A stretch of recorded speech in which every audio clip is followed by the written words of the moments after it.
I no, I mean, I get it. See, so it's like I said, I don't necessarily disagree with that assessment. So where I fall on it.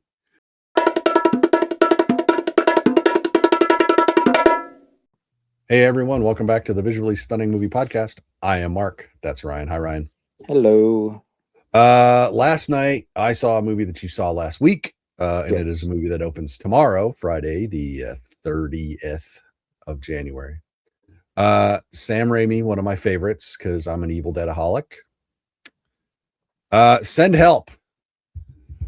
Rachel McAdams and Dylan O'Brien. Stranded on an island, and not hilarity ensues. Uh, Well, so, you know, I guess it depends on your sense of humor, but yeah, probably that, not. but it's not hilarity, No, generally speaking. no. An hour and 53 minutes, rated R. Um, so you watched it last week because I was supposed to go up to Sundance that day, and I wound up not going to Sundance. And you said, I said, tell me if it's worth it. Yeah. And you sent me a text, and I got up on Friday, and you said I could skip Send Help. Then they Yes. set up another screening, and I couldn't help myself Yeah. because it's Sam, and I went last night. Yeah. So you said I could skip it. Why do you feel that way? Um, I feel that this is a film that's afraid to go all in. There are moments where it does so, but I think there's a hesitancy in the way that the characters are treated, particularly the female lead, that I think actually undermines the film. Mhm. Um, uh, we have a character who is supposed to be very calculated, um, and there are times where that feels to be the case.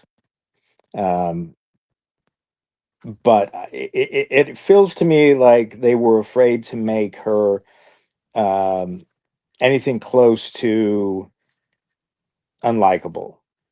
There was they put the gloves on for her character in a way that wasn't completely necessary. Well, Um, in the beginning of the film, Linda at the office is just kind of that frustratingly nice yet energetic yet somehow abrasive coworker. yeah, But she's not a mean person. She's not a bitch. So it's no, not like, I mean, how unlikable is supposed to be? I think she's just supposed to be, well, I don't I know. think that first the setup part I think works fine. I think it's after the setup that the character just kind of turns into nebulous sort of um I don't know. It did not, it wasn't convincing for me. It wasn't the um let's cheer for her or let's, it was kind of just yeah, I'm on your side, but I wish that I just wish that this was a smarter script. That's fair. Sam didn't write it. Yeah. Written who I know the names. I'm looking them up. Damian, Shannon, and Mark Swift, who have previously written Baywatch, the movie, Friday the 13th from 2009, Freddy versus Jason, and this other guy, same movies. So they're a team. Yeah, and that tracks intelligent wise, I mean, it just it didn't feel like Sam Raimi was working without a leash. Let's put it that way. Well, okay, so I'll allow that comment for a second, and I'll try to get around it. Like when he did when he stepped into Doctor Strange 2 for Scott Derrickson, um, it's clear that that movie is about 80% Sam and 20% Marvel going no Sam.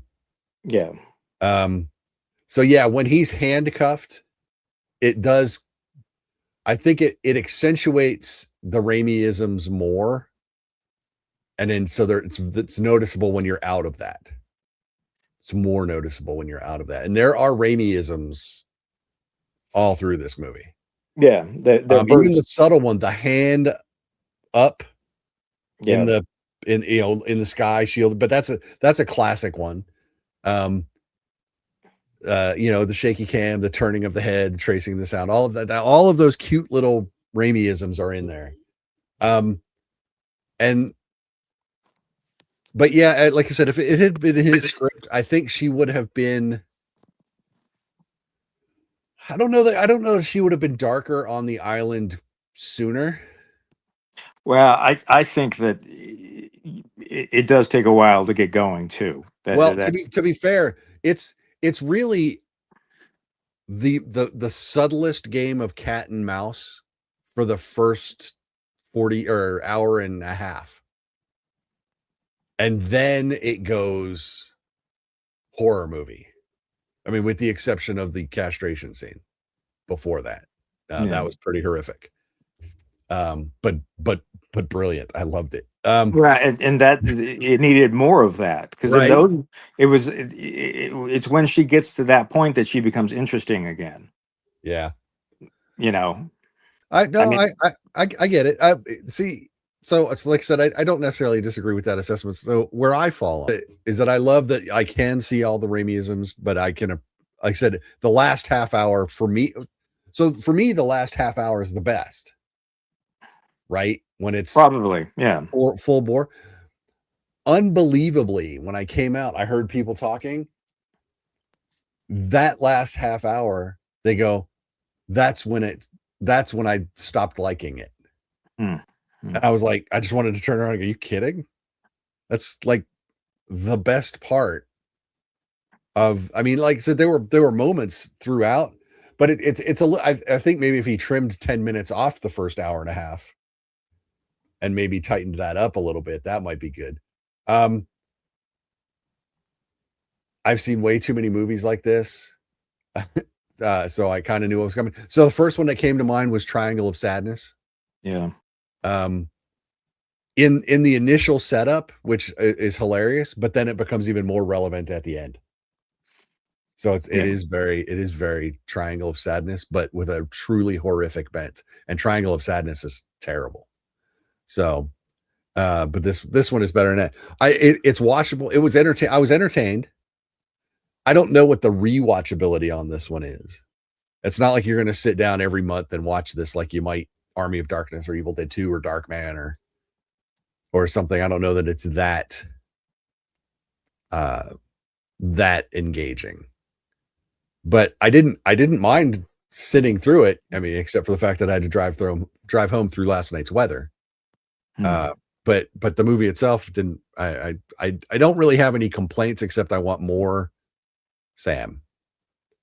And like I said, so the last half hour was good. Let's tighten up the first 2/3 and then make that last half hour better. So, but Rachel McAdams is it's two performances. Yeah. Mousy Linda and Island Linda. But Dylan O'Brien, he's the same ass from beginning to end. Which I guess is the point of the end of it. I will point out that Dylan O'Brien plays a guy who takes over the company when his dad dies. His dad was apparently played by Bruce Campbell, but does not appear in the film. Yes. So, but he's on the casting sheet. He's on the casting sheet, and I'm sure they shot a scene, and Sam had to cut it. I believe Bruce says that happens a lot.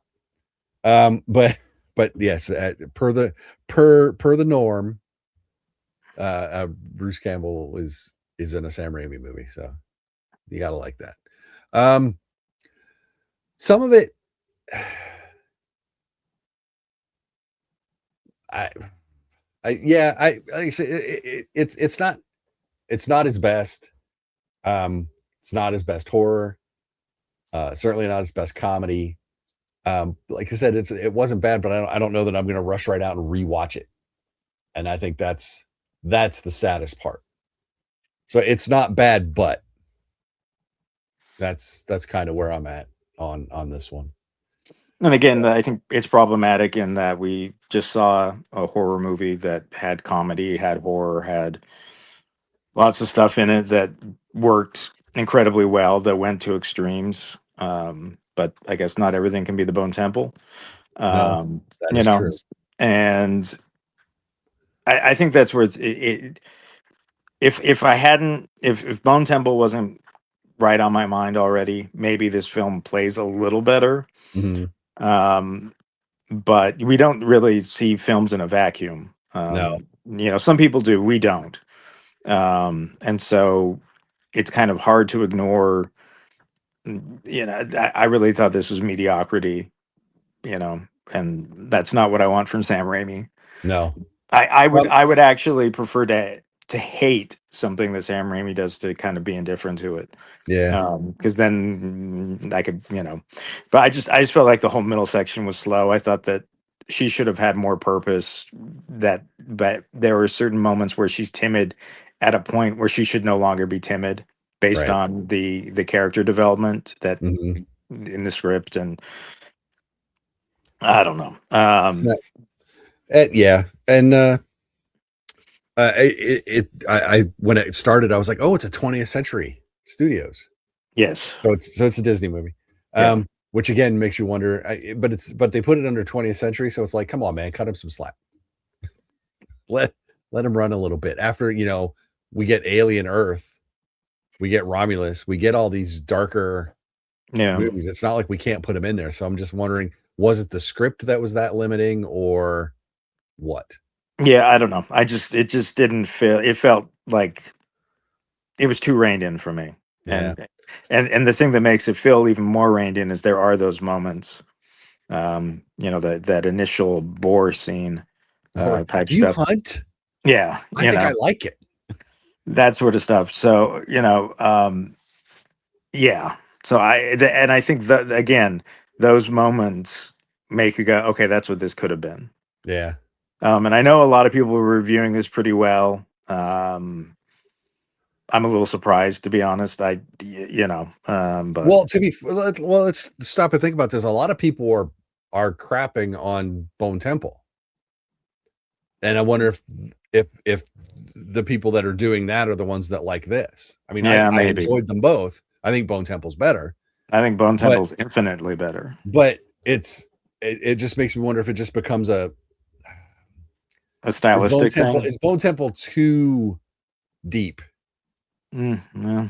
Like I said, we didn't call it elevated horror. That's not what it is. No, but Um, it's but it is more. There's a lot more thought that well, needs to there's go a into Bone Temple. it is interesting. Both of these films would probably fall under social commentary horror, but the Bone Temple felt maybe less tired, more original, more um, different than what we've seen, and maybe even a little more relevant. Whereas this kind of felt like you said, this kind of felt like something we'd seen before, and it didn't really feel like a complete Sam Raimi spin on what we'd seen before.